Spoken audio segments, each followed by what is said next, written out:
கிறிஸ்துவுக்குள் அன்பானவர்களே,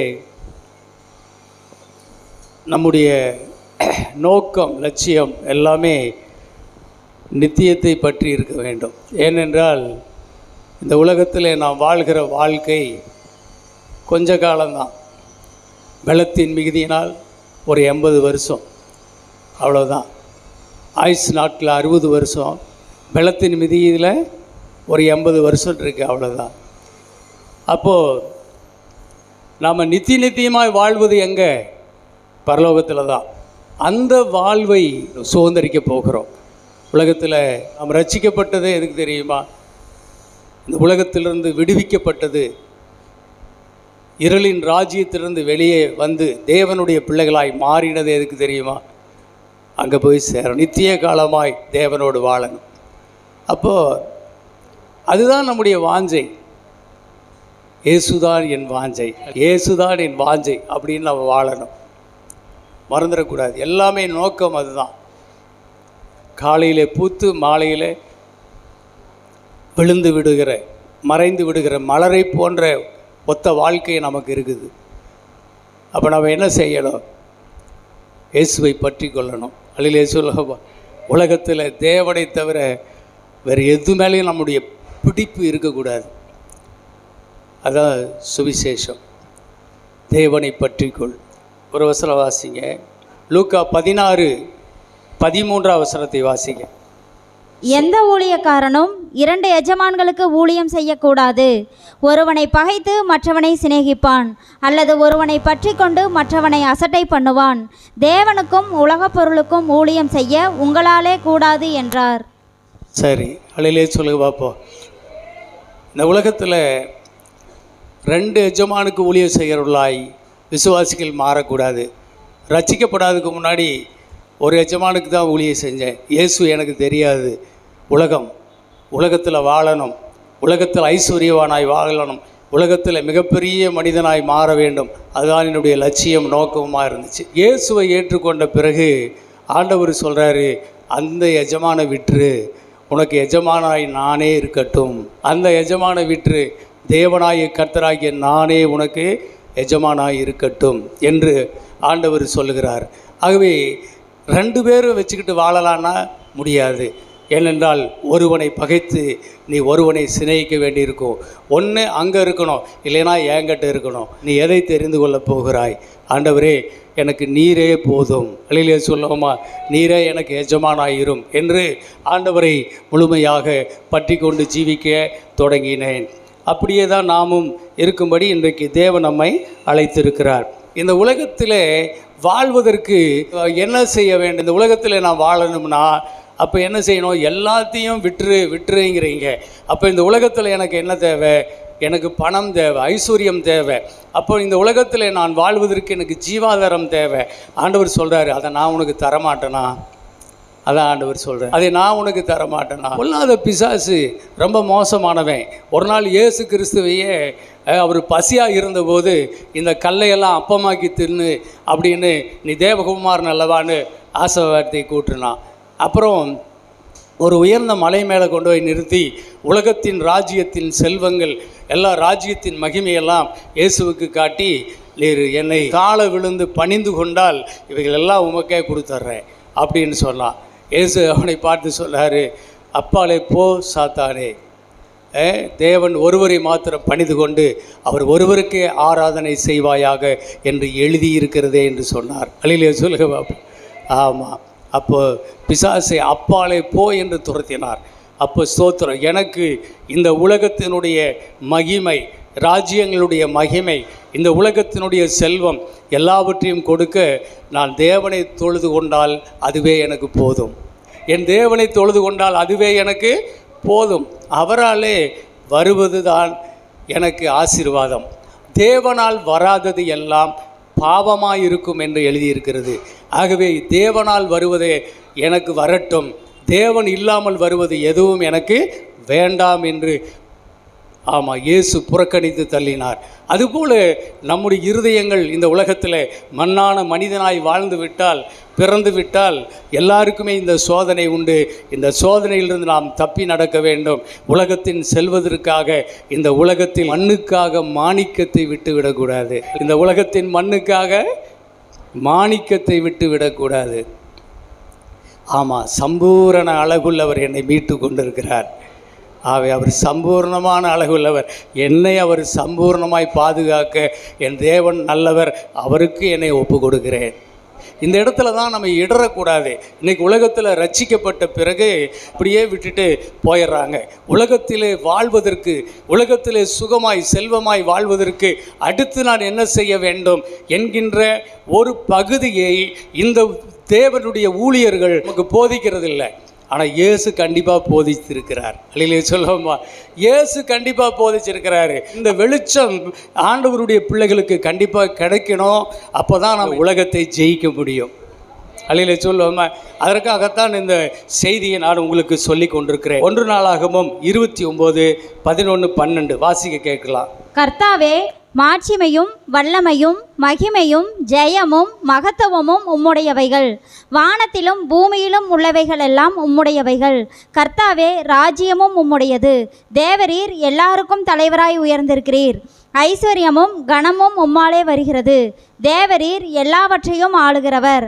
உம்முடைய கரத்திலே சத்துவமும் வல்லமையும் உண்டு. எவரையும் மேன்மைப்படுத்தவும் பலப்படுத்தவும் உம்முடைய கரத்தினால் ஆகும். சரிங்க, அதே 14ஆம் வசனம். இப்படி மனப்பூர்வமாய் கொடுக்கும் திராணி உண்டாவதற்கு நான் எம்மாத்திரம், என் ஜனங்கள் எம்மாத்திரம். எல்லாம் உம்மால் உண்டானது. உமது கரத்திலே வாங்கி உமக்கு கொடுத்தோம். தேவனை பற்றின ஒரு தெளிவான அறிவு இருக்குது. கர்த்தாவே, நீர் மாட்சிமை மகிமை வல்லமை பலன் எல்லாமே உம்மிடத்தில் இருக்கிறது.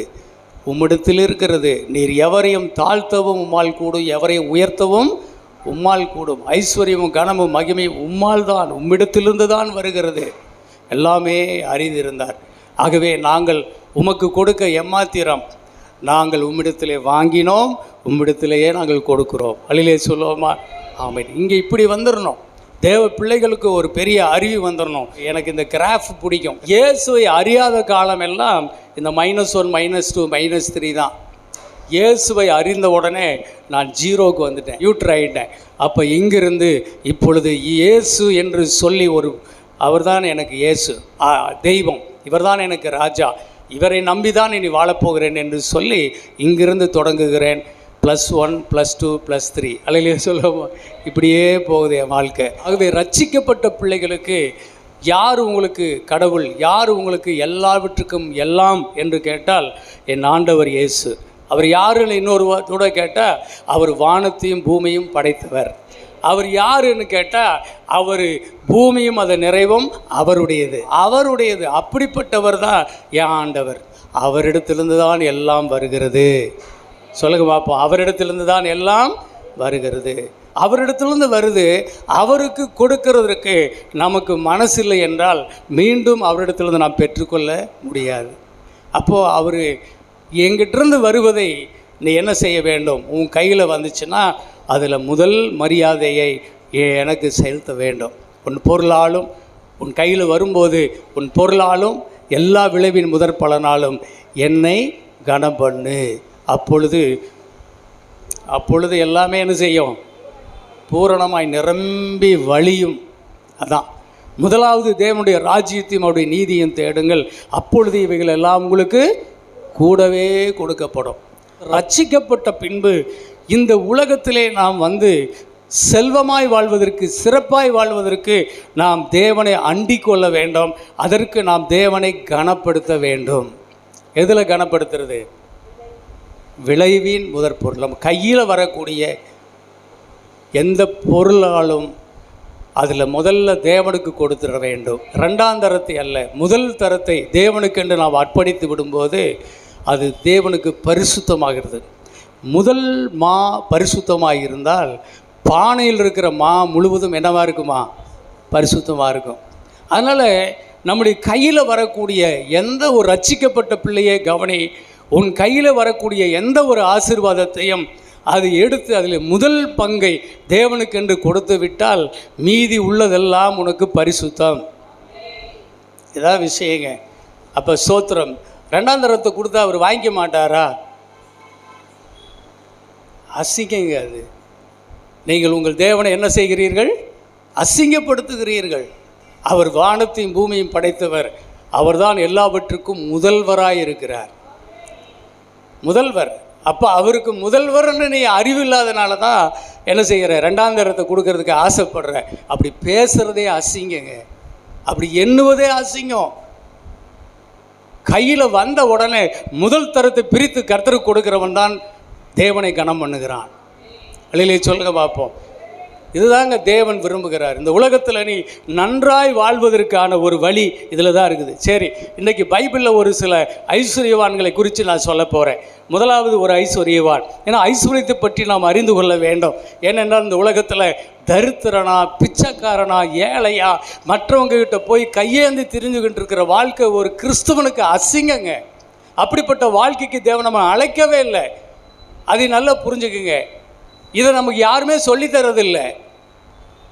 உலகத்தில் வேண்டாம், வெறுத்துரு, எல்லாமே ஒன்றும் இல்லை அப்படின்னு சொல்லி எதை வெறுக்கிறது என்ன ஏதுன்னே தெரியறதில்லை. செய்கிறாங்க, ஜீரோவாய் வாழ்ந்து கொண்டே இருக்கிறார்கள். உலகத்திலே ரொம்ப ஏழைக யாருன்னா கிறிஸ்தவங்களாக தான் இருக்கிறார். அது பெந்தைகோஸ்தே கிறிஸ்தவன் தான். அதில் அதிகம் ஆவிக்குரிய கிறிஸ்தவன். ரொம்ப அந்நிய பாஷை பேசுகிறவன், ரொம்ப பரிசுத்தத்தை பேசுகிறவன் தான் ரொம்ப ஏழையாக இருக்கிறான். சரி, நாம் இந்த சத்தியத்தை அறிந்து கொள்ள இயேசு அப்படி இருக்க விடவில்லை. ஐஸ்வர்யவான்களை குறித்து, ஐஸ்வர்யத்தை பற்றின ஒரு அறிவை தேவன் நமக்கு போதித்திருக்கிறார். மத்தேயு 6ஆம் அதிகாரம் 24ஆம் வசனத்தில் வாசிக்கிறோம். மத்தேயு 6:24 படிங்க. 2 எஜமான்களுக்கு ஊழியம் செய்ய ஒருவனாலும் கூடாது.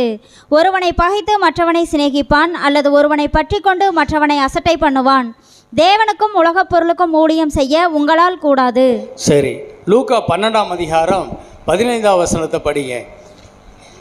பின்பு அவர்களை நோக்கி, பொருளாசையை குறித்து எச்சரிக்கையாயிருங்கள். ஏனெனில் ஒருவனுக்கு எவ்வளவு திரளான ஆஸ்தி இருந்தாலும் அது அவனுக்கு ஜீவன் அல்ல என்றார். அருமையான தேவ பிள்ளைகளே, உன் ஆசை யாரு? பொருளாசையா அல்லது இயேசு மேலே ஆசையா? இந்த ரெண்டு காரியத்தில் நீங்கள் கவனமாக இருக்கணும். பொருளாசையை குறித்து எச்சரிக்கையாக இருங்க. ஏனென்றால் இந்த உலகம் பொருளாசையில் தான் இருக்குது. பணத்துக்காக ஒருத்தனை கையை வெட்டுறேன், காலை வெட்டுறேன், அப்படியெல்லாம் பணம் கொடுத்தா செய்கிறேன். அவனுக்கு எந்த விரோதமும் இல்லை, எந்த ஒரு பகையும் இல்லை. காசு கொடுத்தா போதும். அவனை முன்பின் தெரியாதவனையும் போய் என்ன பார்ட் வேணுமோ சொல்லி அதை வெட்டி கொண்டாந்து கையில் கொடுத்துட்றேங்கிறான். ஏனென்றால் பணம் பொருளாசை. பொருளாசை குறித்து எச்சரிக்கையாக இருங்கள். பைபிளில் அதுக்கு அனுமதியே கிடையாது. அருமையான தேவ பிள்ளைகளே, ஒருவனுக்கு எவ்வளவு திரளான சொத்து செல்வம் இருந்தாலும் அது அவனுக்கு ஜீவன் அல்ல என்று சொல்லுகிறார். அதுலேயே 16ஆம் வசனத்திலிருந்து 21ஆம் வசனத்து வரைக்கும் படிச்சிருங்க. அல்லாமலும் ஒரு உவமையை அவர்களுக்கு சொன்னார். ஐஸ்வர்யமுள்ள ஒருவனுடைய நிலம் நன்றாய் விளைந்தது. அப்பொழுது அவன், நான் என்ன செய்வேன்? என் தானியங்களை சேர்த்து வைக்கிறதற்கு இடமில்லையே. நான் ஒன்று செய்வேன், என் களஞ்சியங்களை இடித்து பெரிதாக கட்டி எனக்கு விளைந்த தானியத்தையும் என் பொருள்களையும் அங்கே சேர்த்து வைத்து, பின்பு ஆத்துமாவே, உனக்காக அநேக வருஷங்களுக்கு அநேக பொருள்கள் சேர்த்து வைக்கப்பட்டிருக்கிறது. நீ இளைப்பாரி புசித்து குடித்து பூரிப்பாயிரு என்று என் ஆத்துமாவோடே சொல்லுவேன் என்று தனக்குள்ளே சிந்தித்து சொல்லி கொண்டான். தேவனோ அவனை நோக்கி, மதிகேடனே, உன் ஆத்துமா உன்னிடத்திலிருந்து இந்த ராத்திரியிலேயே எடுத்துக்கொள்ளப்படும். அப்பொழுது நீ சேகரித்தவைகள் யாருடையதாகும் என்றார். தேவனிடத்தில் ஐஸ்வர்யவனாயிராமல் தனக்காகவே பொக்கிஷங்களை சேர்த்து வைக்கிறவன் இப்படியே இருக்கிறான் என்றார். கவனிச்சிங்களா? இது ஒரு ஐஸ்வர்யவான். இவனை குறித்து கர்த்தர் சொல்கிற காரியம் என்னன்னு சொல்கிறாரு? ஒருவனுக்கு நிறைய செல்வம், அவன் சொல்கிறான், நிறைய களஞ்சியங்களை கட்டுங்க, எக்ஸ்ட்ரா பண்ணுங்க, அதில் எல்லாத்தையும் சேர்த்து வைங்கன்னு சொல்கிறான். சேர்த்து வச்சுட்டு தன் ஆத்துமாவை பார்த்து சொல்கிறா, ஆத்துமாவே, உனக்கு அநேக வருஷங்களுக்கு திரளான செல்வங்களை நான் சேர்த்து வச்சுட்டேன். நீ புசித்து குடித்து பூரிப்பாயிரு என்று அப்படியே மனரம்யமாக சிரிச்சுக்கிட்டு தன் ஆத்துமாவை பார்த்து பேசிக்கிட்டு, சாலமோன் ராஜா சொன்ன மாதிரி மதுபானத்தினாலே தன்னை குளிப்பாட்டி கொண்டு இருந்தான். அன்று இரவு கர்த்தருடைய சத்தம் வருது, மதிகேடனே, இன்று இரவு உன்னுடைய உயிர், உன் ஆத்துமா உன்னை விட்டு எடுக்கப்படுமானால் நீ சேர்த்து வைத்தது யாருடையதாகும் என்று கேட்டார். அவ்வளவுதான். உயிர் போகுதுன்னு சொன்ன என்ன பண்ண முடியும்? ஒன்றுமே இல்லை, அவ்வளவுதான். ஸ்தோத்திரம். நீ சேர்த்தது யாருதாகும்? பூமியில் மிகவும் வேதனையான ஒரு காரியம். ஒருவன் ஐஸ்வர்யத்தை மிகவும் திரளாய் கஷ்டப்பட்டு சேர்க்கிறான். ஆனால் இதற்காக எந்த பிரயாசமும் படாத வேறு ஒருவன் அதற்கு எஜமானாய் வருகிறான், ஆண்டவனாய் வருகிறான். இது ஒரு பெரிய அநியாயமாக இருக்கிறது என்று சாலமோன் ஞானி புஸ்தகத்தில் நாம் அதை வாசிக்கிறோம். சிந்திக்கணும் தேவ பிள்ளைகளை. நீ சேர்த்து வைத்தால் சேர்த்து வைக்கிறது யாருடையதாகும்?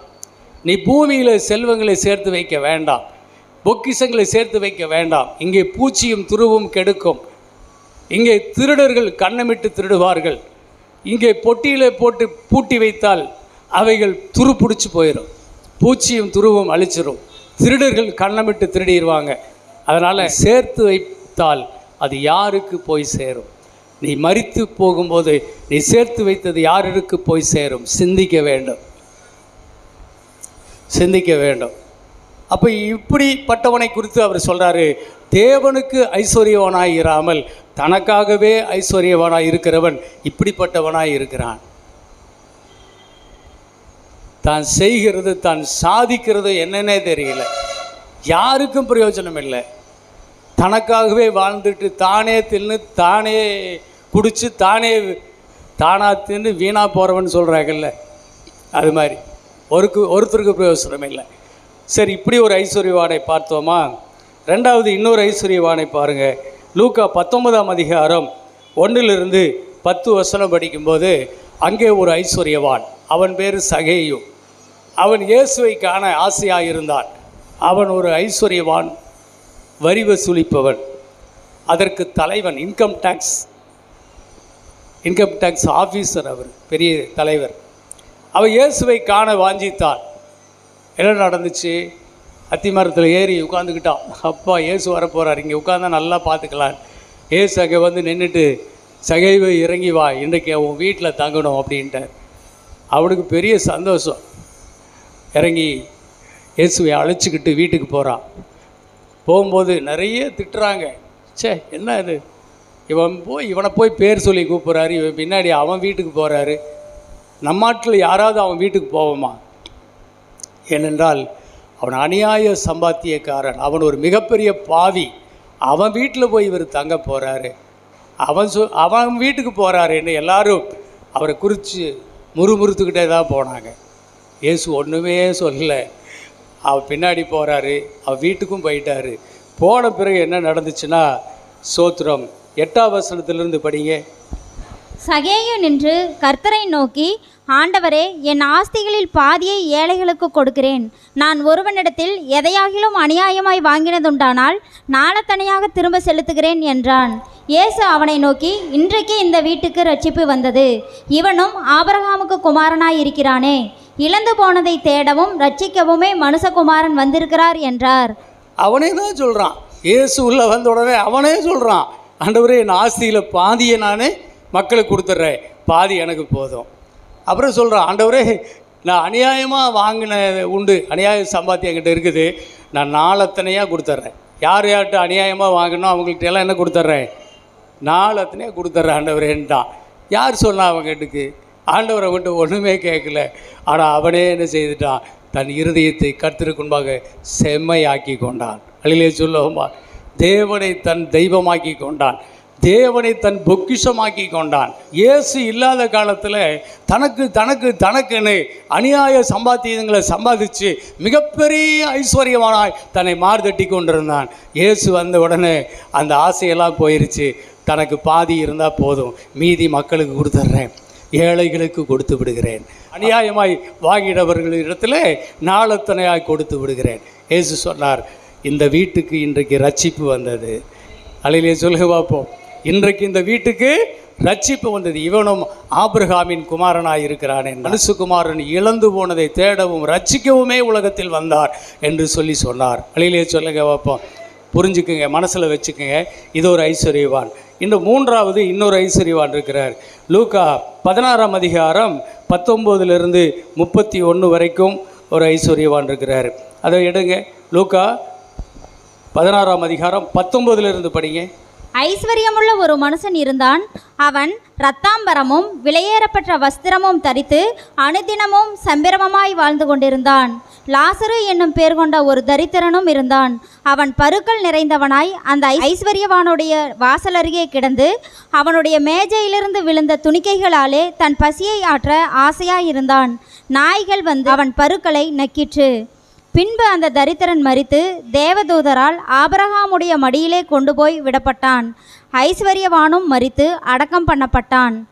பாதாளத்திலே அவன் வேதனைப்படுகிற போது தன் கண்களை ஏறெடுத்து தூரத்திலே ஆபிரகாமையும் அவன் மடியிலே லாசருவையும் கண்டான். அப்பொழுது அவன், தகப்பனாகிய ஆபிரகாமே, நீர் எனக்கு இறங்கி லாசரு தன் விரலின் நுனியை தண்ணீரில் தோய்த்து என் நாவை குளிர பண்ணும்படி அவனை அனுப்ப வேண்டும். இந்த அக்கினி ஜுவாலையில் வேதனைப்படுகிறேனே என்று கூப்பிட்டான். அதற்கு ஆபிரகாம், மகனே, நீ பூமியிலே உயிரோடு இருக்கும் காலத்தில் உன் நன்மைகளை அனுபவித்தாய். லாசருவும் அப்படியே தீமைகளை அனுபவித்தான். அதை நினைத்துக்கொள். இப்பொழுது அவன் தேற்றப்படுகிறான், நீயோ வேதனைப்படுகிறாய்.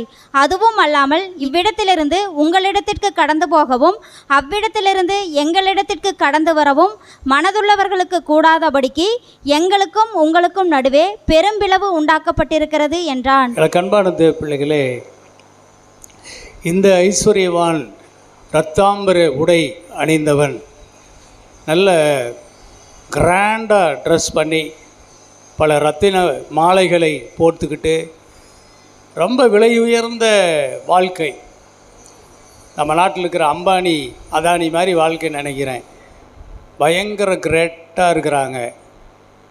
ஆமாம், அப்படியே வர்றான் போகிறான், சம்பூர்ணமாய் சாப்பிடுகிறான், ஒரு குறையும் இல்லை அவனுக்கு.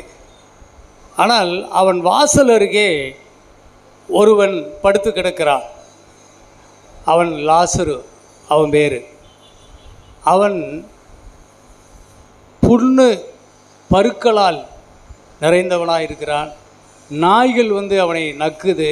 அவன் புண்ணையெல்லாம், அவனுக்கு தங்கிறதுக்கு இடமில்லை. நாய்களோட நாயாக தங்கி கிடக்கிறான், தெருநாயாக இருக்கிறான். ஆனால் அவனுடைய வாசல் அருகே காத்து கிடக்கிறான். எதுக்கு?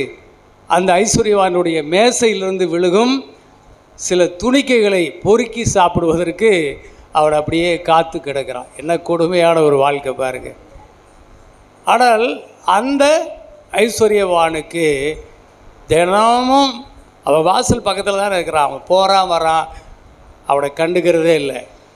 நீ பிறப்பு, உன் ஜென்மம் அப்படி, உன்னுடைய பிறப்பு அப்படி, உன் ஜென்மம் அப்படி, ஏன் ஜென்மம் பாரு, அப்படியே ஜாலி அப்படின்ட்டு போகிறான். அவ்வளோதான் அவனுடைய மைண்டில் செட்டப், அவ்வளோதான். ஆனால் தேவனுடைய பிள்ளைகளே, 2 பேர் ஒரு நாள் மரித்து போகிறார்கள். 2 பேர் ஒரு நாள் அடக்கம் பண்ணப்படுகிறார்கள். மண்ணிலிருந்து எடுக்கப்பட்ட சரீரம் மண்ணுக்கு போகுது. ஆனால் அவருடைய ஆவி பிரியுது. ஐஸ்வர்யவானுடைய ஆவி, மரண தூதர்கள் வந்து அவனை கூட்டிகிட்டு நரகத்துக்கு கொண்டு போய் விடுகிறார்கள். லாசருவை தேவ தூதர்கள் வந்து கூட்டிக்கிட்டு பரலோக கூட்டிகிட்டு போய் ஆபிரகாம், தகப்பனாகி ஆபிரகாமுடைய மடியில் உட்கார வச்சுட்டாங்க. சரி, இப்போ லாசரு ஆபிரகாமுடைய மடியில் இருக்கிறாரு. இந்த ஐஸ்வர்யவான் நரகத்தில் அக்கினி சுவாலையில் வேதனைப்படுகிறான். பசி, தாகம். அவன் அண்ணாந்து பார்த்து அலறிக்கிட்டு அங்கே பார்க்குறான். அங்கே இவன் வாசல் அருகே கிடந்த அந்த லாசரு என்பவன் ஆபிரகாமுடைய மடியிலே சுகமாய் உட்கார்ந்திருக்கிறான். ஆனால் இங்கே ஐஸ்வர்யவான் வேதனைப்பட்டு கொண்டிருக்கிறான். ஆபிரகாமை பார்த்துட்டு கேட்குறான், தகப்பனே ஆபிரகாமே, அந்த லாசரு கையில் ஒரு சொட்டு தண்ணி விடுங்களே, என் நாவு குளிரட்டு, ரொம்ப வேதனையாக இருக்குது இந்த இடத்துல. அப்போ சொல்கிறாரு, மகனே, அது முடியாத காரியம். அப்போ ஏன் எனக்கு இந்த நிலைமை? அவர் சொல்கிறாரு, பூமியில் நீ இருக்கும்போது நீ சம்பூர்ணமான பரிபூர்ணத்தில் திருப்தியாய் வாழ்ந்தாய், நீ வாழ்ந்தாய், அவ்வளோதான். நீ வாழ்ந்தாய், வாழ்ந்துட்ட. ஆனால் இந்த லாசருவோ உன் வீட்டு வாசல் அருகே கிடந்து அவன் மிகவும் வேதனையை மட்டுமே அனுபவித்து கொண்டிருந்தான். தேற்றுதல் இல்லாமல் இருந்தான், ஆற்றுவார் இல்லாமல் இருந்தான். இப்பொழுது இவன் ஆற்றப்படுகிறான், தேற்றப்படுகிறான், அரவணைக்கப்படுகிறான். இவன் நித்தியத்தில் இப்பொழுது சுகமாய் வாழ்கிறான். ஆனால் நீ பூமியில் அனுபவிச்சுட்டு இல்லை, இப்போ என்ன செய்ய? நரகத்தில் அனுபவி. அப்போ பரலோகம்னு ஒன்று இருக்குது. அங்கே போகணும்னு சொன்னால் இந்த பூமியில் இருக்கிற இந்த ஏழையை தன் வாசற்படியில் பசியோடு புண்களோடு ஆதரவற்றவனாய் படுத்து கிடக்கிற உன்னை போன்ற ஒரு சக மனிதனை நீ மனிதனாக கூட பார்க்க முடியல, தெருநாயை போல பார்த்து விட்டுட்டு போயிட்டியே. அதான் இப்போ விஷயம். அவை சோத்திரம். ஏழைகளுக்கு இறங்குகிறவன் கர்த்தருக்கு இறங்குகிறான். அல்லேலூயா சொல்லுவோமா? ஏழைகளுக்கு இறங்குகிறவன் கர்த்தருக்கு கடன் கொடுக்கிறான். கர்த்தர் அதை அவனுக்கு திருப்பி கொடுப்பார். ஒரு கலச தண்ணீர் கொடுத்தா கூட அதற்கு அவர் பலன் கொடாமல் போக மாட்டேன்னு சொல்லியிருக்கிறார். அல்லேலூயா சொல்லுவோமா? ஆமாம், நீ அவனுக்கு என்ன செய்தாய்? உன் இருதயம் இரும்பு மாதிரி இருந்துச்சு, உன் இருதயம் கல் மாதிரி இருந்தது. உன் வாசல் அருகே கிடந்த, உன்னுடைய மேசையிலிருந்து வருகிற துணிக்கைக்காக காத்து கிடந்த அவனை நீ ஆதரிக்காமல் போனபடியினால் இப்பொழுது நீ வேதனை உள்ள ஸ்தலத்தில் இருக்கிறாய். அவன் இப்பொழுது தேவனால் ஆதரிக்கப்படுகிறான். அவ்வளோதான் இங்கே மேட்ரு. அது சொல்கிறான், அப்படியானா ஆண்டவரே, பூமியில் என்ன மாதிரி 5 பேர் இருக்கிறான் அண்ணன் தம்பி, எல்லாமே இப்படிப்பட்ட ஐஸ்வர்யவானாக தான் இருக்கிறான். ஒருத்தனுக்கு இந்த அறிவுக்கு இல்லையா? எல்லாருமே நிச்சயமாக நான் இருக்கிற இடத்தான் வரப்போகிறான்.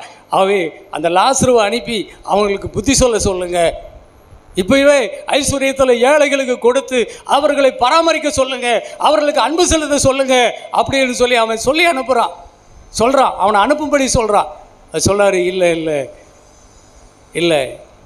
ஏன் இல்லைன்னா, அவர்களுக்கு மோசையும் தீர்க்கதரிசிகள் இருக்கிறாங்க, ஆகமம் இருக்கிறது, வேதம் இருக்கிறது, போதிக்கிற ஊழியர்கள் இருக்கிறாங்க. அந்த வேதத்துக்கும் போதிக்கிற ஊழியர்களுக்கும் அவர்கள் செவி கொடுக்காவிட்டால் செத்துப்போன மரித்து போன ஒருவன் அங்கே போய் சொன்னாலும் அவர்கள் கேட்க மாட்டார்கள் மகனே அப்படின்னு சொல்லிட்டு அவ்வளோதான் க்ளோஸ் பண்ணிடுறார்.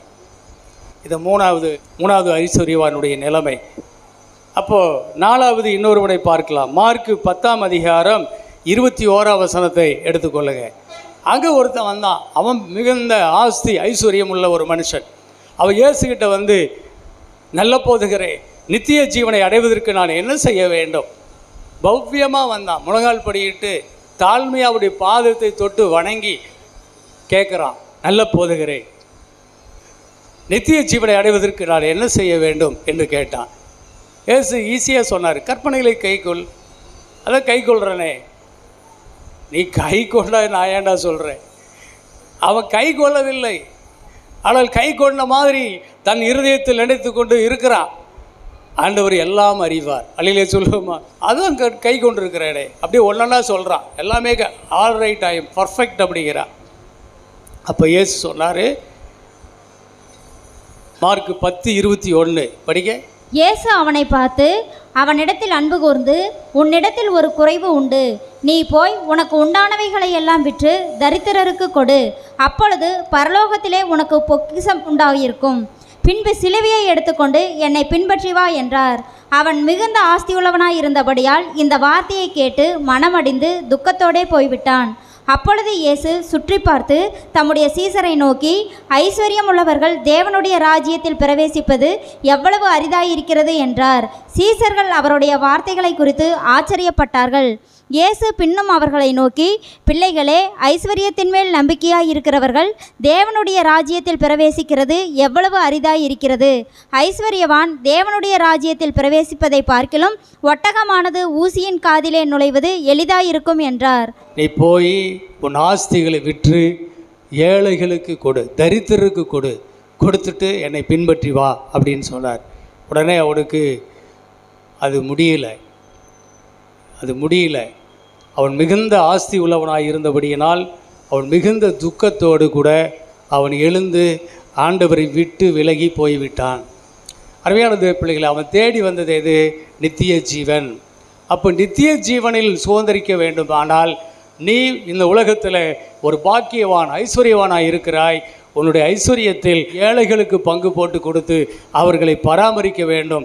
நீ அப்படி செய்யும்போது அது பரலோகத்தில் உனக்கு பொக்கிஷமாக மாறும். பூமியிலே மாத்திரம் உனக்கான ஒரு பொக்கிஷத்தை சேர்த்து நீ அதில் மனதை வைத்து ஆண்டவரை இரண்டாவதாக, பொக்கிஷத்துக்கு முதலாவதாக இடம் கொடுத்து ஜீவித்து கொண்டிருக்கிறாய். என் மகனே, நீ உன்னுடைய ஆஸ்தியிலே நீ ஏழைகளுக்கு கொடுத்து பராமரித்து கொண்டிருக்கும் போது அவைகளெல்லாம் பரலோகத்தில் உனக்கு பொக்கிஷங்களாக மாறும். அல்லேலூயா சொல்லுங்க. பரலோகத்தில் உனக்கு பொக்கிஷங்கள் வேண்டும். நித்தியத்தில் உனக்கு பொக்கிஷம் சேர வேண்டும். நீ அப்படி செய்யும்போது பரலோகத்துக்கு போவதற்கு வாசல் உனக்கு திறக்கப்படுகிறது. நித்திய ராஜ்யத்தை கேட்டல்ல, நித்தியத்தில் பிரவேசிக்க என்ன செய்யணும், இதுதான் வழி அப்படி சொல்லித்தரார். அவனால் முடியல. ஆண்டவரே, நான் அதை செய்ய முடியாது, நான் எவ்வளோ கஷ்டப்பட்டு நான் சம்பாதிச்சிருக்கிறேன், என் சொத்து என் பிள்ளைங்களுக்கு வேணும், என் எதிர்காலத்துக்கு வேணும், இதை நம்பி தான் நான் வாழ வேண்டும் அப்படின்னு சொல்லி என்ன செய்கிறான், கொடுக்க முடியாமல், விட முடியாமல், தேவனுடைய சொல்லை கேட்க முடியாமல் போயிட்டான். அவருடைய பலன் என்ன? இப்படிப்பட்ட ஐஸ்வர்யவான்கள் பரலோக ராஜ்யத்தில் பிரவேசிப்பது கூடாத காரியம், முடியாதுன்னு சொல்லிட்டார். பரலோகமே கிடையாது இவங்களுக்கெல்லாம். என்ன செய்கிறது? அப்போது ஆண்டவர் சொல்வார், ஒட்டகம் கூட ஊசியின் காதில் நுழைஞ்சிரும். ஆனால் இந்த மாதிரி பரிசுத்தவான்கள் இந்த மாதிரி ஐஸ்வர்யவான்கள் தேவராஜ்யத்தில் வரவே முடியாது. இப்போ ஒட்டகம், ஊசி காது இதெல்லாம் என்ன? எருசலேமில் ஒரு பெரிய கேட் இருக்கான். அந்த கேட்டு திறந்துருக்கும் போது எல்லோரும் உள்ளே போவாங்க வருவாங்க. ஒட்டகங்கள், பெரிய பெரிய ஒட்டகங்களில் நிறைய செல்வங்களை ஏற்றிக்கிட்டு, பாரங்கள் எல்லாம் அன்றைக்கெல்லாம் ஒட்டகத்து மேலே தான் ஏற்றிக்குவாங்க. 10 ஒட்டகம் 5 ஒட்டகம் கூட அதில் வச்சு செல்வங்களை மூட்டை மூட்டையாக கட்டி அதை வச்சு தான் உள்ளே போயிட்டு வெளியே எடுத்துகிட்டு வருவாங்க. ஒட்டகங்களை கூட்டிகிட்டு போய் வெளிநாட்டில் வியாபாரம் பண்ணி நிறைய சம்பாரிச்சுக்கிட்டு எருசலேமில் எடுத்துகிட்டு உள்ளே போவாங்க. அந்த கேட்டு சாத்திருச்சுன்னா அது பக்கத்தில் ஒரு சின்ன கேட் இருக்கும், அதுதான் ஊசிக்காது. அந்த ஊசிக்காது நுழையிறது, ஒட்டகம் நுழையிறது தான் அதுக்கு தான் அந்த வழி இருக்கும். அது மேலே வழி இருக்காது, சின்ன துவாரமாக இருக்கும். அது ஊசிக்காதுன்னு சொல்லுவாங்க அதையே. அப்போ என்ன செய்வாங்க, அது வழியாக ஒட்டகம் போவது கூட எளிது. அப்படின்னா எப்படி எளிது? அந்த ஒட்டகத்தில் இருக்கிற பாரத்தை எல்லாம் கழட்டிடுவாங்க. எல்லாம் அது சுமந்து வந்துட்டு இருக்கிற எல்லா ஐஸ்வர்யத்தையும் அதிலிருந்து எல்லாத்தையும் கழட்டி எடுத்து கீழே வச்சுட்டு அந்த ஒட்டகத்தை என்ன செய்வாங்க, முட்டி போட வச்சு அதை அப்படியே மெல்ல மெல்ல தவழ்ந்து அந்த பக்கம் போக வச்சுருவாங்க. அப்போ அப்படி பண்ணும்போது ஒட்டகம் அங்கே போயிடும். ஒட்டகம் போயிடும், ஆனால் செல்வம் போகாது. அல்லையிலே சொல்லுவோமா? ஒட்டகமும் செல்வமும் போக வேண்டும் என்றால் என்ன செய்யாது, இந்த ஊசி காதில் அது நுழையாது. பரலோக ராஜ்யம் இடுக்கமான வாசல். இடுக்கமான வாசலிலே பிரவேசிக்கிறவர்கள் ஒரு சிலர். கேட்டுக்கு போகிற வாசல் விரிவும் விசாலமாக இருக்குது, அதில் அநேகர் போவாங்க. கேடுனா அழிவு, அழிவுக்கு போகிற வாசலில் நிறைய போகலாம். ஆனால் ஜீவனுக்கு போகிற வாசல் சின்னதாக இருக்குது, அதுக்குள்ளே இந்த மாதிரி செல்வங்களை தூக்கிட்டு உள்ளே போக முடியாது. நிர்வாணியாய் வந்தேன், நிர்வாணியாய்த்தான் அங்கே போகிறேன், நான் ஒன்றும் கொண்டு வரவில்லை, இங்கிருந்து நான் எதையும் அங்கே எடுத்துக்கொண்டு போக முடியாது. ஒழுங்கை வைத்திருக்கிறார். இது புரியலனா தான் என்ன செய்ய முடியாது, நாம் பரலோகத்தையும் இழந்துட வேண்டியதான். இன்றைக்கி வாழ்கிற எல்லாருக்குமே ஆசை என்ன, பரலோகம்தான். ஆனால் பரலோகம் போகும்போது போகிறதுக்கு நீ என்ன செய்தாய் அது வேணும். இங்கே நிறைய பேருடைய சாவில் மீட்டிங்கில் நடக்கும், அவங்க எப்படிப்பட்டவங்க அப்படின்னு சொல்லி அவங்கள குறித்து சாட்சி சொல்லுவாங்க. ஆனால் சோத்திரம், நீங்கள் மாளும்போது உங்கள் சாட்சி எப்படி விளங்கணும், எவ்வளோ பேருக்கு இவர் உதவியாக இருந்தார் தெரியுங்களா அப்படி சொல்லணும். இல்லையே சொல்லுவோமா? அது வேணும். சரி, இப்போது உங்களுக்கு இந்த கதையை நான் சொல்லி முடிக்கிறேன். லூக்கா 16ஆம் அதிகாரத்தில் ஸ்தோத்திரம் பாருங்கள். ஐஸ்வர்யவான் ஒரு உக்ரானக்காரன், அதாவது ஒரு கணக்கு பிள்ளை. எஜமான் ஐஸ்வர்யவானுடைய சொத்துக்களுக்கு ஒரு மேற்பார்வையாளர், ஒரு மேனேஜர் அப்படி இருக்கிறான். அந்த மேனேஜர் மேலே ஒரு நாள் ரிப்போர்ட் வருது. அது முதலாளிகிட்ட சொல்கிறாங்க. முதலாளி கூப்பிட்டு சொல்கிறாரு, நீ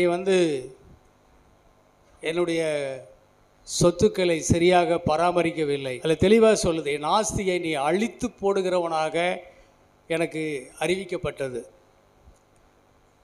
அதனால் என் ஆஸ்தியை வீணாக்குகிறவன், அழிக்கிறவன், கெடுத்து போடுகிறவன் அப்படின்னு ஒரு ரிப்போர்ட் மேலே வருது. அதனால் நீ இனிமேல் எனக்கு உட்காரான காரணம் இருக்கக்கூடாது. உன்னை இந்த வேலையிலிருந்து உன்னை டிஸ்மிஸ் பண்ணுறேன். உன் கணக்கையெல்லாம் எனக்கு கொண்டு வந்து ஒப்புவி அப்படின்னு சொல்கிறார். கோபமாக சொல்கிறார். அவனுக்கு ஒன்று புரிஞ்சு போச்சு. இனிமேல் இந்த எஜமான் நம்ம வேலைக்கு வச்சுக்க மாட்டார். வேலை நமக்கு போயிடுச்சு. அது அவனுக்கு நல்லா தெரிஞ்சிருச்சு. சரி, இனிமேல் நம்ம என்ன செய்கிறது? அவன் யோசிக்கிறான். இந்த வேலை போயிடுச்சுன்னா நம்ம இனி எப்படி வாழ்கிறது? கொத்துறதுக்கு எனக்கு பலன் இல்லை, இறக்கவும் பிச்சை எடுக்கவும் நான் வெட்கப்படுகிறேன். அப்போ நான் என்ன செய்வேன்? யோசித்து பார்க்குறான். ஒரு முடிவுக்கு வரான். ஐடியா வந்துடுச்சு. அப்போ நான் ஒன்று செய்வேன் அப்படின்னு உடனே எஜமான்கிட்ட கடன் பட்டவர்களை கூப்பிடுறான்.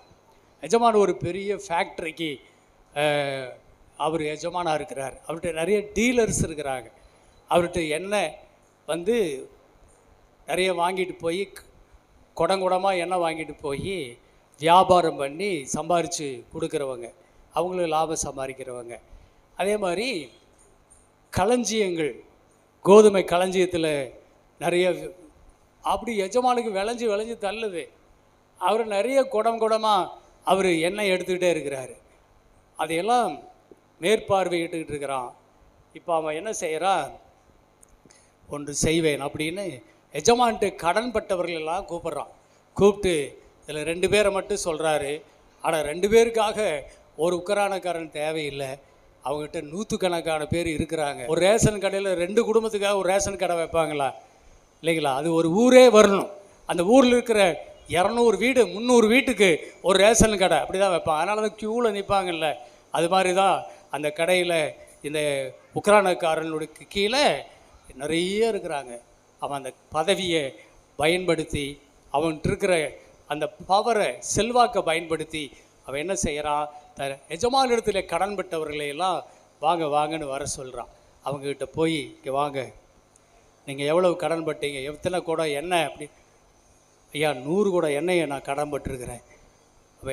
அது அவன்கிட்ட சீட்டை வாங்கி பார்த்துட்டு, இந்தா 50 குடம்னு எழுது, 50 குடம்னு எழுது அப்படின்னு எழுதி வாங்கி அதில் இந்த கணக்கு புள்ள கையெழுத்து போட்டு சீல் வைக்கிறார்.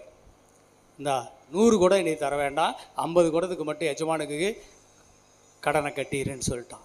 கடனை குறைத்தான். இன்னொருத்த வர்றான். அவனை கூப்பிட்டு, உனக்கு என்ன, நான் 100 கலம் கோதுமை வாங்கியிருந்தேன். அப்படியே இங்கே வா, 80ன்னு எழுது. 80 20 கலம் கோதுமை அவனுக்கு லெஸ் பண்ணி 80ன்னு எழுதி வாங்கி சீல் வச்சு கையெழுத்து போட்டு அவங்க கையில் கொடுத்துட்டான். இப்படியே செஞ்சுட்டான் எல்லாருக்கும். இப்படியே நிறைய பேருக்கு செஞ்சு விட்டுட்டான். அப்போது எஜமானிடத்தில் கடன் பட்டவர்கள் எல்லாருடைய கடனையும் குறைத்து விட்டான். குறைத்து எழுதி கொடுத்துட்டான். அவங்களுக்கெல்லாம் சந்தோஷம்.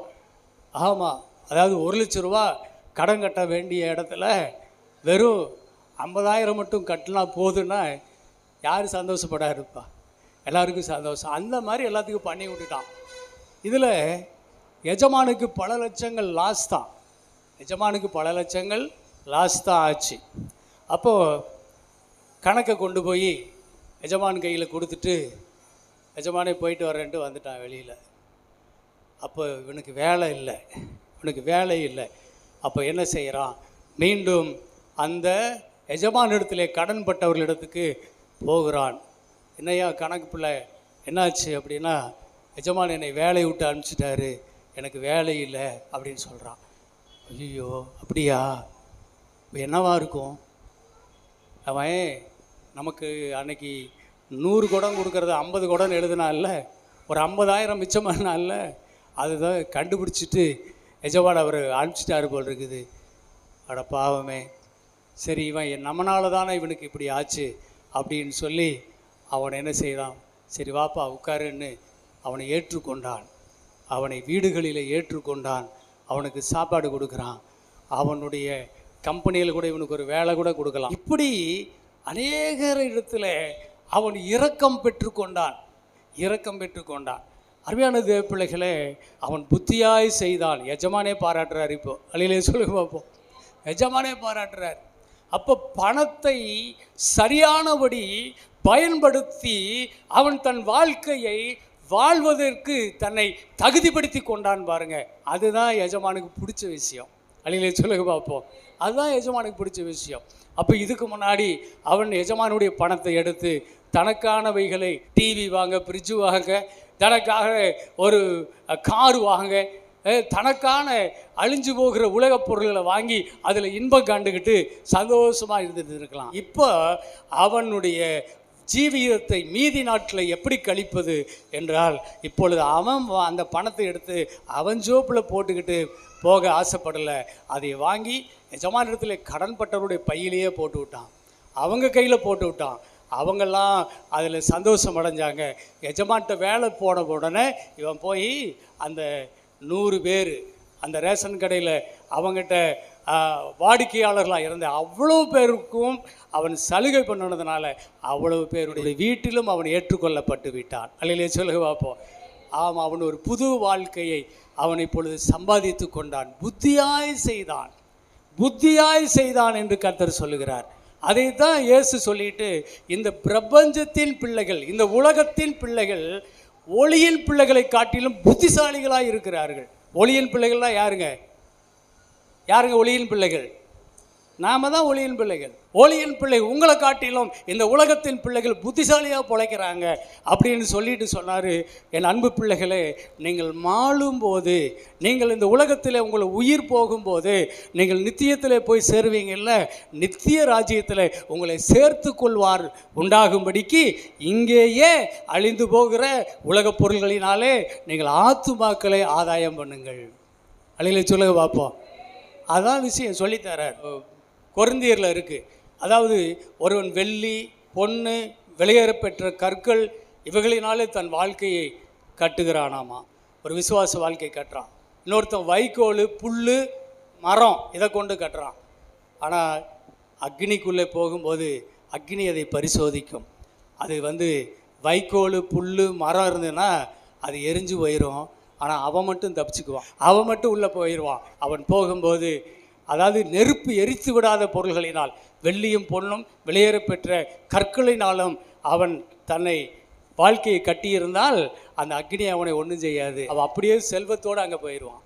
அப்போ இது எதை சொல்லுகிறார் அப்படின்னு சொன்னால், இந்த பூமியில் நீ உனக்காகவே தனக்காகவே பொக்கிஷங்களை சேர்த்து கொண்டு நீ உன்னை சந்தோஷப்படுத்தி கொண்டிருந்தால் நீ உள்ளே நுழையும் போது எல்லாமே இங்கே பஸ்பமாயிரும். ஆனால் நீ மற்றவருடைய வாழ்க்கையை பற்றி கவலைப்படுகிறவனாய், அவர்களுக்காக நீ அவர்களை போஷித்து காப்பாற்றுகிறவனாய், அவர்களுக்காக நீ அக்கறை கொள்ளுகிறவனாய் இருந்தால் அவைகள்தான் உனக்கு மறுமையிலே செல்வங்கள். மறுமையிலே செல்வங்கள். நீ மாளும் போது பரலோகத்திலே உன்னை ஏற்றுக்கொள்வார் உண்டாயிருக்கும்படிக்கு நீ பூமியில் இருக்கும்போதே உன் கையில் இருக்கிற அழிந்து போகிற செல்வத்தினால், அந்த செல்வத்தினால் உனக்கு ஆத்துமாக்களை ஆதாயம் பண்ணி வச்சுக்கோ. சுவிசேஷ ஊழியத்திற்காக, குறைவுள்ள ஜனங்களுக்காக, ஏழைகளுக்காக நீ அதை செலவழிக்க வேண்டும். உன் வீட்டின் வாசலில் காத்து கிடக்கிற லேவியனை மறக்காதே. லேவியன் என்னது யாரு? ஊழியக்காரன். ஒரு ஊழியக்காரன் எவ்வளோ பெரிய மனுஷனாக இருந்தாலும் ஆண்டவர் உன் பார்வைக்கு என்ன செய்கிறாரு? நான் கொடுத்தாதான் எங்கள் பாஸ்டர் வாழ முடியும். அல்லையில சொல்லுமா, என்னுடைய தசமமாக காணிக்கையில் முதல் தரமானதை நான் கொண்டு போய் கொடுத்தால் அதை எடுத்து என் கர்த்தர் என் ஊழியக்காரனுக்கு என்று கொடுப்பார், அவர் வாழ்வார். ஆகவே என் வீட்டு வாசலில் கிடக்கிற என் ஆசாரியனை, என் ஊழியனை நான் மறக்கக்கூடாது. என் வீட்டு வாசலில் கிடக்கிற ஏழையை, எளியவர்களை நான் மறக்கக்கூடாது. அவர்களுக்கு நான் எதை செய்கிறேனோ அதையெல்லாம் பரலோகத்தில் எனக்கு பொக்கிஷங்களாக போய் சேருகிறது. அப்போ இந்த உலகத்தில் நீ மாளும்போது, உன் கண்ணை மூடும்போது இவைகளெல்லாம் பரலோகத்தில் உனக்கு சேர்த்து வைக்கப்பட்ட பொக்கிஷங்கள். இது வெள்ளியும் பொன்னும் அப்புறம் வெளியேறப்பட்ட கற்களிலுமான பொக்கிஷங்களாக உனக்கு அங்கே இருக்கும். நீ பரலோகத்துக்குள்ளே நுழையும் போது உனக்கு என்ன செய்வார்கள்? தேவனுடைய ராஜ்யம், அங்கே ஏராளமான ஜனங்கள், இங்கே யாருக்கெல்லாம் உதவி செய்தாயோ அவர்களெல்லாம் உன்னை அங்கே கைதட்டி வரவேற்பார்கள். உனக்கு மாலை செலுத்துவார்கள், உனக்கு மகிமை செலுத்துவார்கள், புன்முறுவலோடு உன்னை கட்டி அணைப்பார்கள்.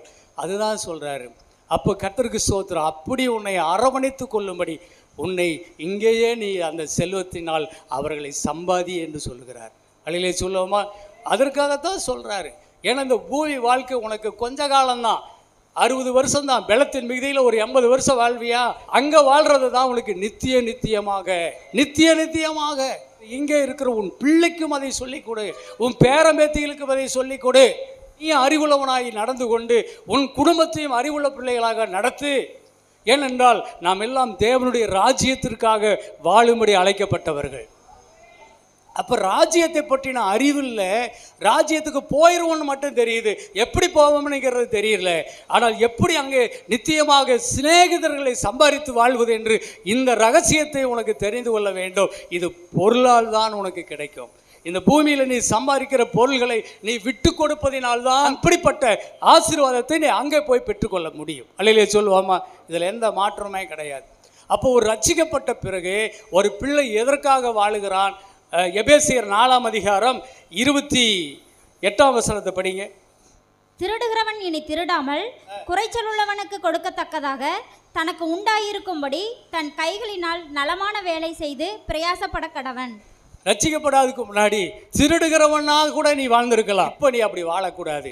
திருடுகிறவன் இனி திருடாமல் மற்றவர்களுக்கு கொடுக்கத்தக்கதாக, மற்றவர்களுடைய குறைச்சலை நிவர்த்தி செய்யத்தக்கதாக நீ நலமானபடி வேலை செய்து சம்பாதிக்க வேண்டும். அருமையான தேவ பிள்ளைகளே, எவ்வளோ அருமையான சத்தியம் பாருங்க இதெல்லாம். ஸ்தோத்திரம். இதுவரையிலும் நீ உனக்காக நீ வாழ்ந்து கொண்டிருந்தாய். என் குடும்பம் எனக்கு, நான் என்று வாழ்ந்து கொண்டிருந்தாய். ஆனால் இப்பொழுது கிறிஸ்தவன் ஆன பிறகு கர்த்தர் சொல்கிறாரு, நீ உனக்காக வாழக்கூடாது, நீ மற்றவர்களுக்காக வாழ வேண்டும். மற்றவர்களை திருப்தி செய்கிறவனாக இருக்க வேண்டும். ஒரு செழிப்பினுடைய ஆசீர்வாதம் ஒரு மனுஷனுக்கு எங்கே பிறக்கிறது என்று சொன்னால், அவன் மற்றவர்களை செழிக்க வைப்பதினால் இவனுடைய வாழ்க்கை செழிக்கிறது. அல்லேலூயா சொல்லுவோமா? ஆமேன். இது அங்கேயும் நமக்கு செழிப்பை கொடுக்கும். இன்னொன்று அப்படியே ரிவர்ஸில் அப்படியே நமக்கே திருப்பி இங்கே பூமியிலேயே திரும்பி நமக்கு வரும். முதலாவது தேவனுடைய ராஜ்யத்தினுடைய நீதியும் தேடுங்கள், அப்பொழுது இவைகளெல்லாம் உங்களுக்கு கூடவே கொடுக்கப்படும். எவைகளெல்லாம்? நீ கவலைப்பட்டு கலங்குற இல்லை. உணவுக்காக நான் என்ன செய்வேன், தண்ணீருக்காக நான் என்ன செய்வேன், உடைக்காக என்ன செய்வேன், இதற்காகவே கலங்கி கவலைப்பட்டு கலங்கி கொண்டு இருக்கிறாய். ஆண்டவர் சொல்கிறாரு, கவலைப்படாதே மகனே, இதையெல்லாம் அஞ்ஞானிகள் நாடி தேடுகிறார்கள். நீங்கள் அப்படி தேடி ஓட வேண்டாம், நாட வேண்டாம். இவைகளெல்லாம் உங்களுக்கு தேவை என்பதை உங்கள் பரமபிதா முன்பே அறிந்திருக்கிறார். நீ முதலாவது தேவனுடைய ராஜ்யத்தினுடைய நீதியும் நீ தேடுகிற பிள்ளையாக இருந்தால், நீ கேட்டுக்கொள்ளுகிற, நீ கவலைப்பட்டு கலங்கிட்டு இருக்கிறவைகள் எல்லாவற்றையும் இங்கேயே நான் உனக்கு கூட கொடுப்பேன். ஒவ்வொரியாக கொடுப்பேன், அதிகமாக கொடுப்பேன். நீ விரும்புகிறதுக்கு வேண்டியதுக்கு அதிகமாகவே நான் கொடுப்பேன் உனக்கு. ஆனால் நீ முதலாவது என்னை கனம் பண்ண வேண்டும், என் ராஜ்யத்துக்கு நீ கனம் பண்ண வேண்டும். என் ராஜ்யத்திற்கு ஆத்துமாக்களை சேர்க்கிற ஆத்துமா ஆதாய பணிக்கு நீ இதை பயன்படுத்த வேண்டும். உன் புன்முறுவலோடு, உன் சிரிப்போடு, உன் ஆசையாய் ஒருவனுக்கு தண்ணீர் கொடுப்பா. அந்த தண்ணீருக்கு கூட பலனை உனக்கு பரலோகத்தில் நான் தருவேன். நான் ஒருத்தனுக்கு கொடுக்குற சோறு பலனை தருவேன், ஒருவனுக்கு கொடுக்குற துணிமணி அதனுடைய பலனை நான் தருவேன். பூமியில் சொல்கிறாரு, மத்தேயு 25ஆம் அதிகாரத்தில் சொல்கிறாரு, வாருங்கள் என் பிதாவினால் ஆசீர்வதிக்கப்பட்டவர்களே, உலகத் தோட்டத்துக்கு முன்பு உங்கள் பிதா உங்களுக்காக ஆயத்தம் பண்ணின தேவனுடைய ராஜ்யத்தில் பிரவேசிங்கள் என்று அப்பா கூட்டிகிட்டு போவார். அங்கே உங்களுக்கு கிரீடங்கள் பதிக்கப்படும், உங்களை கனம் பண்ணுவார். இவ்வளோ பெரிய கனம் எனக்கு ஏன் கிடைக்குது அப்படின்னு நீங்கள் ஆச்சரியப்படுவீங்க. அப்போ அவர் சொல்லுவார், நான் பசியாக இருந்தேன், நீ எனக்கு ஆகாரம் கொடுத்தாய். நான் தாகமாக இருந்தேன், எனக்கு தண்ணி கொடுத்தாய். நான் வஸ்திரம் இல்லாதவனாக இருந்தேன், எனக்கு நீ வஸ்திரம் கொடுத்தாய். நான் வியாதியாக இருந்தேன், என்னை வந்து விசாரித்தாய், எனக்கு உதவி செய்தாய். நான் காவலில் இருந்தேன், என்னை வந்து விசாரித்து எனக்கு ஆறுதல் சொன்னேன். நாங்கள் எப்போ உங்களை கண்டோம் அப்படி நாம் சொல்லுவோம். அப்படி சொல்வார், இந்த சிறியாரில் நீங்கள் எவர்களுக்கு எதை செய்கிறீர்களோ அதையெல்லாம் எனக்கே செய்தீர்கள் என்று அப்பொழுது அவர் சொல்லுவார். எவ்வளோ பெரிய சத்தியம் பாருங்க. தேவனுடைய பிள்ளைகளே, நாம் இந்த சிறியாருக்கு நாம் எதை செய்கிறோமோ அதையெல்லாம் தேவன் என்ன செய்கிறாரு, நமக்கு அங்கே தருகிறார். அல்லையிலே சொல்லுவோமா? அது நித்தியமான கணங்க, நித்தியமான மகிமைங்க. நீங்கள் பரலோகம் போய் உங்களை ஏற்றுக்கொள்வாரே ஒருத்தரும் இல்லாமல் இருந்தால் நீங்கள் எப்படி இருக்கும்? சர்ச்சில் கூட ஒருத்தருக்கு ஒருத்தர் தோத்திரம் பண்ணிக்கிறது இல்லை, ஒருத்தருக்கு ஒருத்தர் விசாரிச்சுக்கிறது இல்லை. ஒருத்தர் அதுக்கு தானே டீ டைம் கொடுத்துருக்குறோம். டீ குடிச்சுக்கிட்டே எப்படி இருக்கிற சிஸ்டர், என்ன பண்ணுறீங்க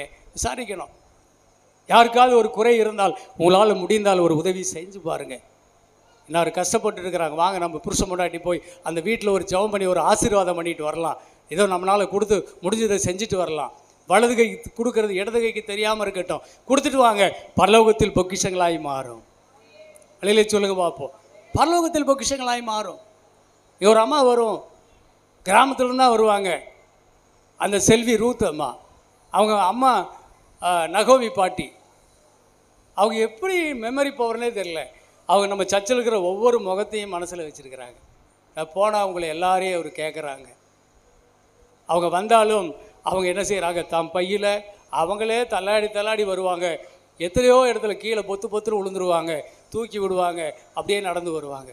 வரும்போது பையில் தேங்காய் இருக்கும், பூசணிக்காய் இருக்கும், அந்த தோட்டத்தில் விளையிற காய்கள் இருக்கும், வெங்காயம் இருக்கும், அது முருங்கைக்காய் இருக்கும், கீரை இருக்கும், கொண்டு வந்து கொடுப்பாங்க. எனக்கு கொடுப்பாங்க. ஆனால் எனக்கு முன்னாடியே இங்கே இருக்கிற விசுவாசிகளை ஒரு சிலரை பார்த்து அவங்களுக்கும் நைஸாக கொடுத்துருவாங்க. என் கையில் இருக்கிறது அவங்க கையில் இருக்கும்.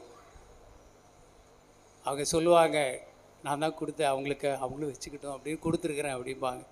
அவங்களுக்கு எவ்வளோ அன்பு பாருங்கள். அந்த ஏழை பெண் பரலோகத்தில் பொக்கிஷங்களை சேர்த்து வைத்திருக்கிறாள். நீங்கள் மாளும்போது பரலோகத்தில் உங்களை ஏற்றுக்கொள்வார் உண்டாகும்படி நீ பூமியிலேயே இங்கே மக்களை சேர்க்க வேண்டும். அழிந்து போகிற உன் பொருளால் நீ ஆத்துமாக்களை அரவணைத்து கொண்டிருக்க வேண்டும். இன்னைக்கு கிறிஸ்தவனுக்கு இந்த அன்பே வரமாட்டேங்குது. தனக்கு நீ இது எப்படி தான் இப்படி வந்துச்சோ தெரியல, ஆனால் கிறிஸ்தவன் என்று சொன்னாலே நீ மற்றவர்களில் அன்பு கூறுகிறவன், மற்றவர்களுடைய உயர்வை மதிக்கிறவன், மற்றவருடைய குறைவில் அவர்களை திருப்திப்படுத்தி சந்தோஷமாக இருக்கிறவன். இதுதான் உங்கள் மேலே நற்கிரிகளை செய்யும்படிக்கே உங்களை நான் அழைத்திருக்கிறேன் என்று கர்த்தர் சொல்லுகிறார். நற்கிரிகள் செய்யணும். சம்பாதிக்கிறது பூரா எனக்கே என்று வாழக்கூடாது, அதில் பிரிக்க தெரியணும். பாதி எனக்கு, பாதி பரலோகத்துக்கு. அல்லேலூயா. பரலோகத்தில் நான் போய் சேர போகிற நாட்டுக்கு நான் பாதி பணத்தை செலவழிப்பேன். நான் மீதி பணத்தை இந்த பூமியில் வாழ்வதற்காக எனக்கும் என் பிள்ளைகளுக்கு செலவழிப்பேன். இந்த மாதிரி ஒரு சமநிலையை நீங்கள் மனதிலே வகுத்து கொண்டு நீங்கள் ஜீவிக்கிறதா இருந்தால் தேவன் இந்த உலகத்தை உனக்கு சொர்க்கமாக மாற்றுவார். நீங்கள் போகிற உலகம் ஆட்டோமேட்டிக்காக சொர்க்கம்தான். அல்லேலூயா சொல்லுங்க பார்ப்போம். அதுதான் நித்திய ஜீவன். இதாங்க தேவனுடைய சத்தியம். சிந்திக்கிறீங்களா? எவ்வளோ பேருக்கு விளங்குது? எவ்வளோ பேர் விளங்கிட்டீங்க? விளங்கிருச்சுன்னா கொஞ்சம் கையை தூக்கி காட்டுங்க பார்ப்போம். ஆனால் இன்றைக்கு இது உங்களுக்கு விளங்கி இருந்தால் நீங்கள் பாக்கியவான்கள்.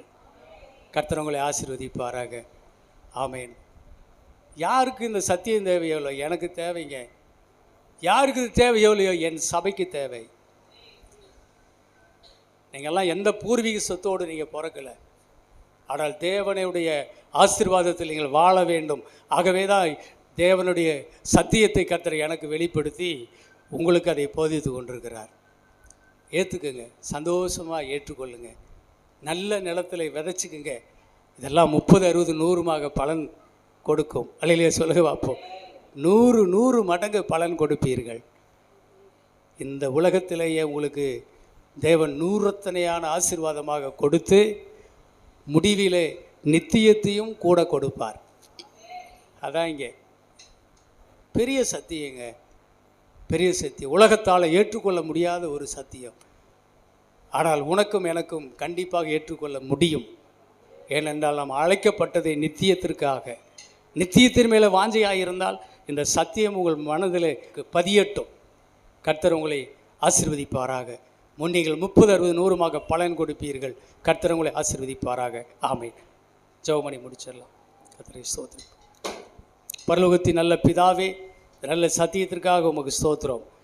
கரத்தில் எங்களை தாழ்த்தி கொடுக்கிறோம். கேட்கிறவர்களாய் மாத்திரமல்ல, அதன்படி செய்கிறவர்களாக கர்த்தர் எங்களை மாற்றும். இந்த உயர்ந்த தெய்வீக சத்தியம் எங்கள் ஆழ்மனதிலே பதியட்டும் அப்பா. ஆமேன். மற்றவர்களுடைய வாழ்க்கை வளர்ச்சியை நாங்கள் எப்பொழுதும் விரும்புகிறவர்களாக இருக்க வேண்டும். ஆமேன். கர்த்தர் எங்களை ஆசீர்வதியும். இந்த பூமியில் வாழும்போதே நாங்கள் மாளும்போது நித்தியத்திலே எங்களை ஏற்றுக்கொள்வார் உண்டாகும்படி நாங்கள் நித்தியத்திலே ஆத்துமாக்களை ஆதாயம் பண்ண இந்த உலகத்தில் எங்கள் பொருள்களால், அழிந்து போகிற உலகப் பொருள்களால் நாங்கள் ஆத்துமாக்களை ஆதாயம் பண்ண கர்த்தர் எங்களுக்கு கிருபை செய்யுங்க. இயேசுவின் நாமத்தில் ஜெபிக்கிறோம் எங்கள் நல்ல பிதாவே. ஆமேன். ஆமேன். ஸ்தோத்திரம்.